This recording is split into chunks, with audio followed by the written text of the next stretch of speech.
Hello everyone, my name is Joris Guérin. I'm a researcher at IRD, the French National Research Institute for Sustainable Development. And this work was conducted at ANITI, the Artificial Natural Intelligence Toulouse Institute in France. This is joint work with Kevin Delmas, Raul Ferreira, and Jérémy Guiochet. And the title of this talk is Out of Distribution Detection is Not All You Need. So the main focus of this research is about how we can use deep neural networks in safety critical systems. So basically, today, deep neural networks can be used to address tasks involving high-dimensional complex inputs, such as images, which cannot be done with other techniques. For example, in autonomous cars, they can be used to convert images into predictions that then can be used by the critical system to take actions in the real world. But for such critical tasks, it's very important that we can control the level of safety of these systems, that we can ensure that they don't make mistakes. And because we cannot trust these systems because of the way they are trained and because of the knowledge we have so far, some other research called safety monitoring of deep neural networks have arisen in the past few years. And they consist in monitoring what's happening inside and around the neural network and inside the pipeline, to be able to raise an alert when we know that a new input or a new prediction of the neural network is unsafe to be used for by the system. So that's the main focus of this work. And the main body of work in this area is called out of distribution detection. So what is out of distribution detection? Its definition is based on understanding how the training process of neural network works. So in this work, we are mostly going to talk about neural network classifiers because it's the main area of research around out of distribution detection. And basically, to train a neural network classifier, what we'd usually do is we would build a large labeled training data set containing data, so images in this case, and the labels corresponding, so the class to which this image belongs, as expressed here. Then goes the training process, where we show these examples to the network and we update the weights so that it performs well at classifying the images in the training set. And the common accepted, widely accepted statement is that neural networks are usually good for inputs that are close to their training data and bad for other inputs, which has led to trying to reject images that are far away from the training data, which are also called out of distribution images. So in practice, an OOD, out of distribution detection methods, would go as follows. It would take the training domain and try to place a boundary around it, which we call the boundary of the training domain. And then when we have a new input, it falls either inside this boundary, and it's then the monitor should accept this new input and pass it through the system. Or if it falls outside of this boundary, the monitor should reject it. So one kind of boundary is, for example, setting a threshold on the softmax value probabilities. And if we go below a certain threshold, then we should reject, and that defines the boundary. That's one example of doing it, of how this can be done. So in practice, in the literature, this problem has been widely studied, and we acknowledge that there is different definitions of what is out of distribution data. So in distribution data, usually we would take the test set corresponding to the training data set, as shown here. But then what is out of distribution? We can find some papers where they consider that it's covariate shift, which means there is some changes in the image's characteristics. Like these are kind of the same images, but we applied some brightness changes. So we expect that the network, which has never seen such brightness, will not perform that good. So we should reject these images. Other works, which is probably the majority of works in the out of distribution detection community, consider that OOD images are novelty images, which is if my network was trained to classify between cats and dogs, if it is presented an image of a frog, for example, then the network cannot be correct, so it's an out of distribution image.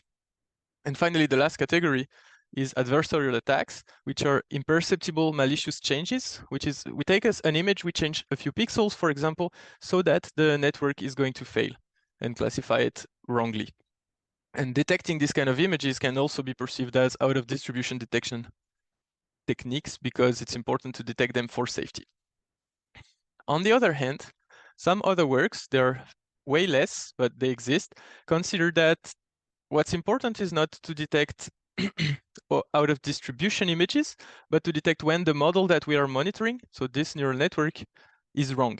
So basically, under this paradigm, this image of a cat is perfectly normal, perfectly in distribution with respect to the previous definition. But as the model classifies it wrongly as a dog, then the monitor should reject it. On the other hand, an image that's clearly out of distribution because of the brightness changes is classified correctly. That means that the monitor should accept it.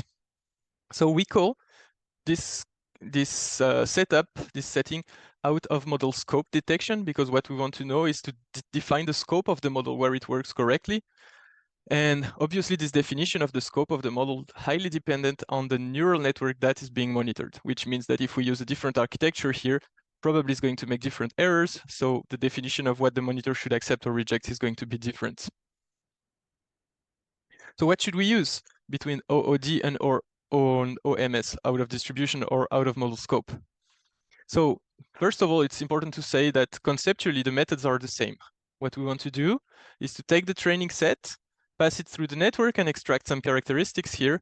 And then from these feature spaces, build a boundary around the feature space through a one-class classifier, for example. And then at runtime, we'll take a new input data, extract the same features and see if it falls within or without the boundary and accept or reject accordingly. So in this work, what we say is that the goal is to avoid errors to ensure that the use of the neural network is safe. So avoiding errors means it's important to be able to detect when a new data is out of the model scope. So OMS is what we want to achieve. Some elements about this statement is, first of all, that there is some issues with out of distribution detection. The first one is that the definition of OOD is ambiguous. So let's take an example to talk about that. So let's imagine a CIFAR 10 classifier. These are perfectly normal images from the test set. And then we start applying brightness changes, say. So here we apply small brightness changes, but we see that there is a drop in performance. So should probably be considered OOD. But what does it mean? Like, we still have 80% of correct predictions. So does it make sense to consider that all these images should be rejected? So, and if not, where do we place the threshold to decide what's ID, what's OOD? So that's an issue because it's highly subjective and there is not a clear definition of what's in distribution, out of distribution. If we now talk about novelty detection, which is much better defined, like if the image is within the class accepted, it's in distribution, and else it's out of distribution. But still, there is some issues. Like, for example, should we consider that this is still a ship, an image of a ship? So the label is still ship, which is accepted by CIFAR 10 classifiers, but the image is barely recognizable. So where do we start accepting what's ID, what's OOD, and the definition is not correctly defined, it's ambiguous. So if we want to really characterize what's different between out of distribution and out of model scope, it lies in these two regions here. So the blue regions is model generalization, which means that we are outside of the training domain, outside of the orange circle, but still the model can classify correctly the images. And we basically say that we should accept these images and not reject them by the monitor, despite that the OOD system would reject it, would be expected to reject it. The second point is the orange region, which is more problematic, and it corresponds to in-distribution errors. That means that even a good model is not going to perform perfectly, even on the training data, on its training data. And we want a good monitor to be able to discard this training data, because it's an issue to accept erroneous predictions, even if they are considered in distribution. So if we want to recap what's been said so far, we have the fact that OOD and OMS detections are different problems, and what we actually want to solve, as we explained before, is out of model scope, because what we want to do is to have safe neural networks, so we want to discard incorrect predictions. We showed that OOD is not perfect because the definition is ambiguous and subjective, and also because it doesn't just represent exactly what we want to address. It's just a proxy for the problem of detecting model errors. However, should we discard OOD without a second thought. We think that no, because OOD detection has been studied a lot already, and there is probably a lot that we can learn from this field for neural network monitoring. So the next questions that we wanted to answer experimentally is, can OOD results that are widely present in the literature be used to convey some insights about the actual performance of monitor to detect model errors? So the experiments that we built consist of 27 data sets, 3 in-distribution data sets, which were each associated with 3 novelty data sets, 3 covariate shift perturbations, and 3 adversarial attacks. For each of these data sets, we used 2 different neural network architecture, a ResNet and a DenseNet, and we tested 6 different independent monitors to compare their performance. So the first experiments that we did was to answer the following question. So let's suppose that we managed to develop a perfect out-of-distribution detector. Can we guarantee that it is safe to be used in a critical application? In other words, can we guarantee that it's going to take care of all the errors and is not going to decrease the availability of the system?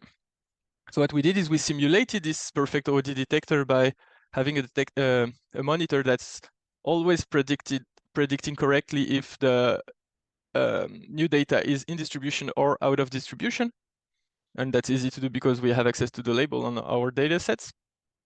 And then we computed the OMS, the out of model scope results. And what we see is that whatever kind of perturbations, there is always a gap between of around 10% of images, so that's the recall, that are not taken care of by the monitor, the perfect OOD monitor, which is a problem because 10% of errors that are missed means a lot of possibilities of dangers and safety hazards. Regarding precision, except for novelty, we can see that covariate shift and adversarial attacks, the precision is pretty low, which means that we are rejecting a lot of correct inputs, which actually were not errors of the system. So this is the first issue, because if we report in a paper 100% out of distribution detection results, we would expect that it's actually safe to use it in a system and expect that the system is behaving properly. The second question that we wanted to ask is, if we compare monitors at the OOD detection task, which is done in a lot of papers already, can we obtain relevant insight into how these detectors compare with respect to out-of-model scope performance? And again, the answer is no, because as we can see here for OMS, we can see that this monitor outside the box is clearly better than all the other competitors because it's green, which means that the row is better than the column. We conducted here statistical Wilcoxon tests across the 54 scenarios. So here with OMS, it's clearly better to use this with OMS, which is what we want to achieve. It's clearly better to use this outside the box. But if we had evaluated this system with respect to OOD detection, then this wouldn't have appeared, and the superiority of outside the box would not have appeared. And there is a lot of other comments that we can do about these tables, which we can do later. But then the conclusion is, if we want to know which monitor is better at detecting model errors, we should evaluate it as a out-of-model scope detector. So to conclude this presentation, the take-home messages is that, as we said before, OMS and OOD are different problems. OOD has a lot of definition issues, and also using OOD as a proxy for OMS, as it is done in the literature nowadays, is not good, because even a perfect OOD detector has flaws. It discards valid predictions, and also it accepts wrong predictions, which is a huge issue because it's endangering safety of the systems in which neural networks are used. And also the OOD setting cannot be used to compare monitoring approaches, as the best monitors for OOD is not always the best detector.